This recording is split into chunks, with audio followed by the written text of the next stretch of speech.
He heard the animal moving somewhere beyond the trees. Then he made the mistake that could cost him everything.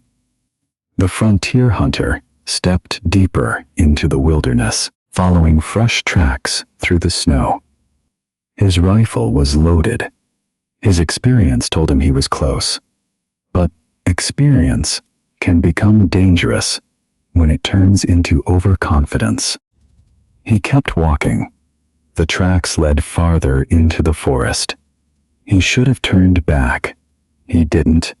By the time he finally stopped, the sun was already dropping behind the mountains. The forest looked different. The landmarks he remembered were gone.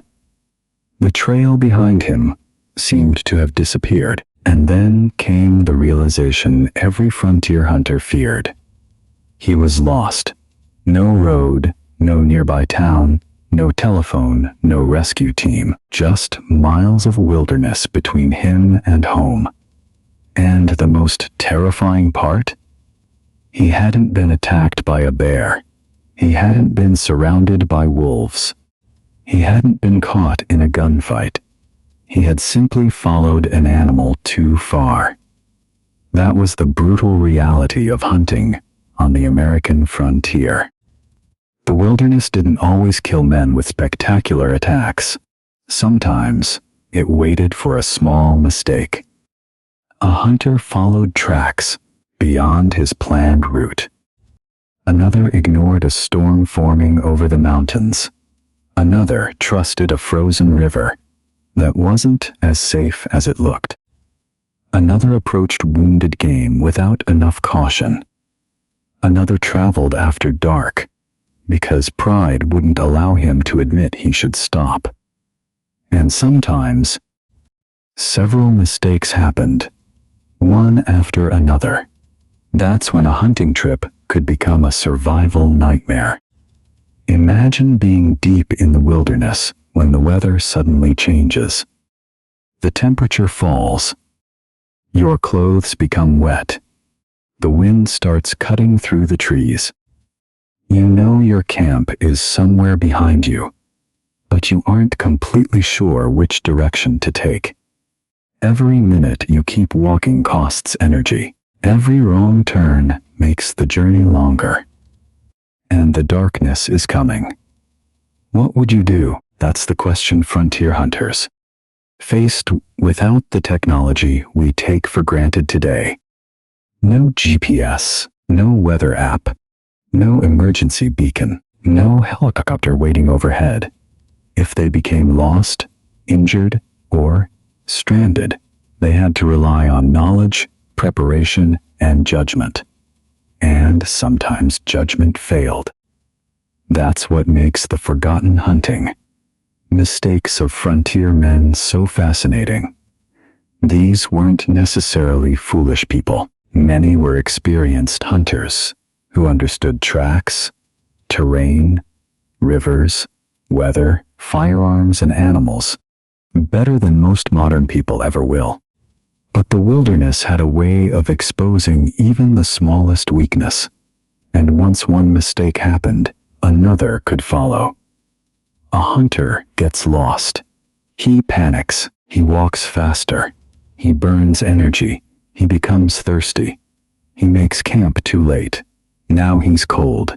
Now he's exhausted. Now his judgment is worse.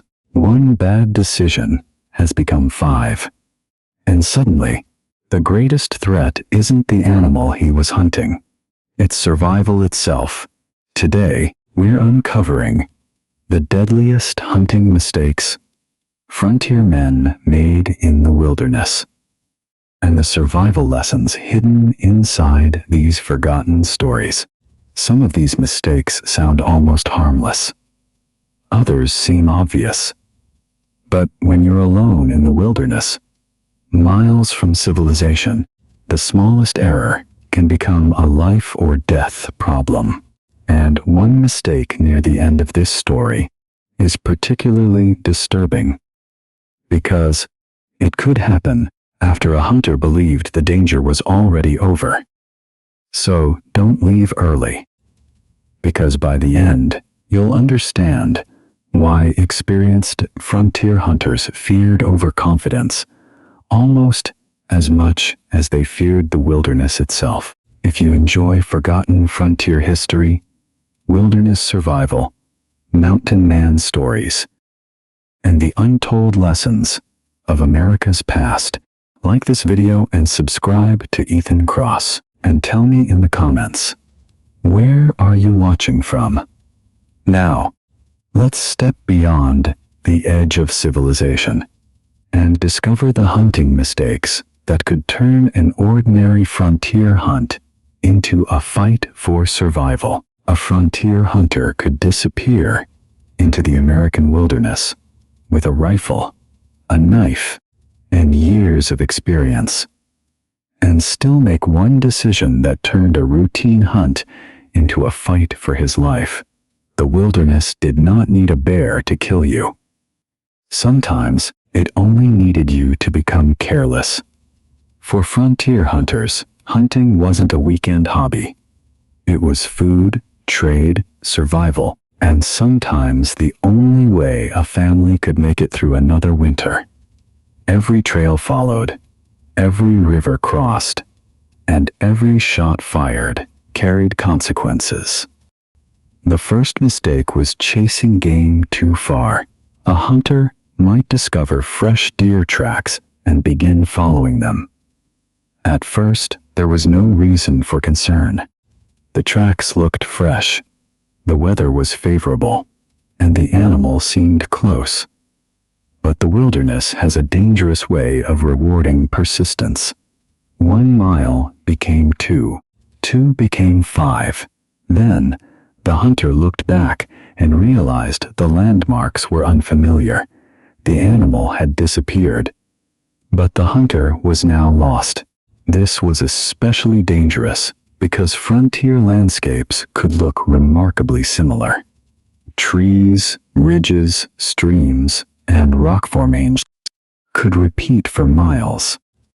Without careful navigation, a hunter could walk confidently in the wrong direction for hours. The second mistake was ignoring the weather. A clear morning could create a false sense of security. A hunter might leave camp wearing clothing suitable for mild conditions, only to discover that mountain weather could change rapidly. Clouds rolled in. Temperatures dropped, rain became sleet. The trail became difficult to see, and suddenly, staying alive mattered more than finding game. Wet clothing could become a serious problem in cold conditions. Exhaustion made judgment worse. And once darkness arrived, a hunter who had underestimated the weather could find himself without adequate shelter. The third mistake was traveling without enough water. Frontier hunters often carried limited supplies because every extra pound made long journeys harder. But water was not optional. A hunter could become focused on tracking an animal and postpone finding water until later. Later could become hours. And when thirst became severe, judgment suffered. The fourth mistake was crossing dangerous rivers. Rivers were useful landmarks and natural travel routes, but they could also become deadly barriers. A hunter might see a crossing that appeared shallow. The current looked manageable. The water reached only partway up his legs. But a hidden hole, slippery stone, or sudden current could knock a man off balance.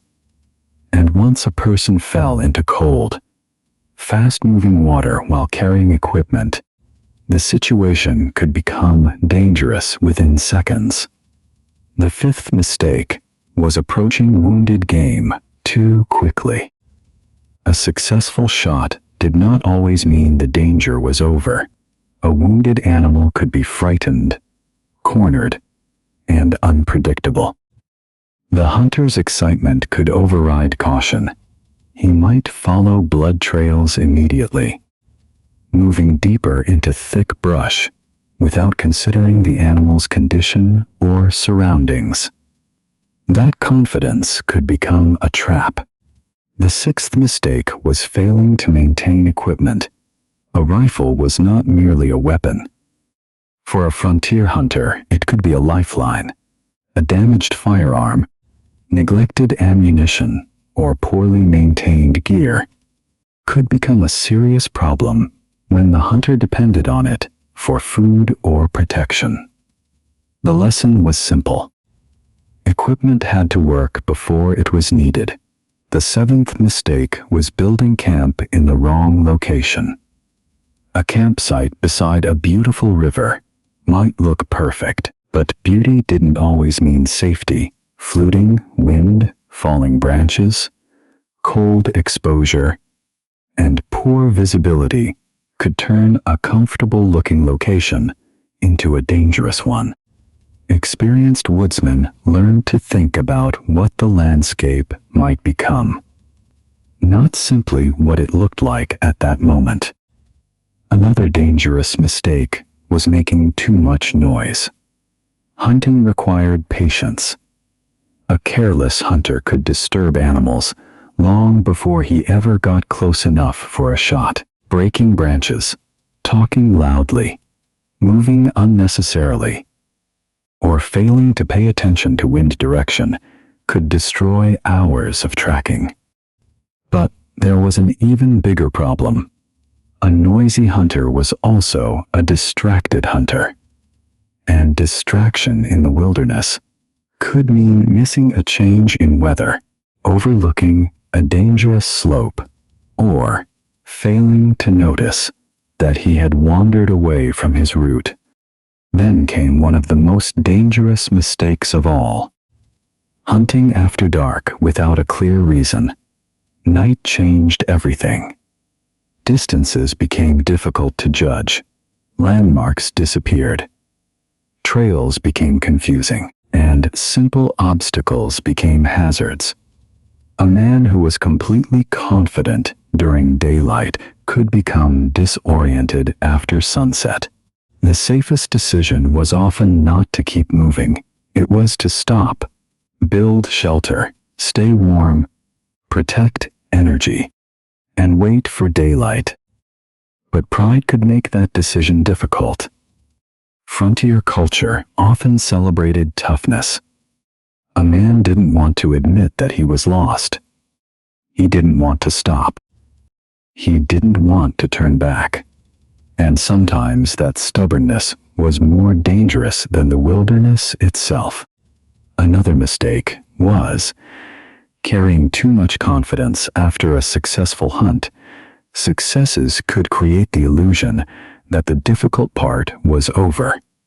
The animal had been found, the shot had been made, food had been secured, but now the hunter had to transport his prize back to camp. That could mean heavier loads, slower movement, greater exhaustion, and a much harder journey. A hunter who planned only for the hunt and not for the return journey was planning only half the trip. And then there was the mistake that connected nearly all the others. Failing to respect distance, the frontier was enormous. Civilization could be many miles away. There might be no road, no nearby hospital, no cell phone, no rescue team waiting around the corner. If something went wrong, the hunter had to solve the problem himself. That is why experienced frontier hunters developed habits that might seem excessive today. They paid attention to landmarks. They watched the sky. They conserved energy. They planned routes.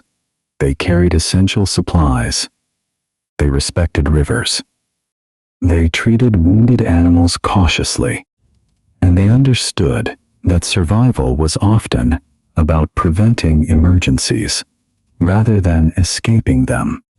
The most important lesson from frontier hunting isn't that the wilderness was cruel. It is that the wilderness was indifferent.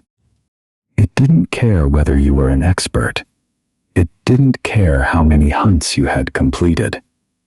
It didn't care how confident you felt that morning. A single careless decision could create another problem, and that problem could create another. Eventually, a hunter could find himself exhausted, cold, lost, and far from help. All because of something that seemed insignificant hours earlier. That's what makes these forgotten hunting stories so powerful. They weren't simply stories about weapons, animals, or adventure. They were lessons in human judgment. They showed that survival often depended on knowing when to continue and when to stop. The frontier rewarded preparation. It punished arrogance. And the men who survived weren't necessarily the strongest. Often, they were the ones who understood one simple truth. You don't defeat the wilderness. You respect it. For Ethan Cross, these stories aren't just about looking backward.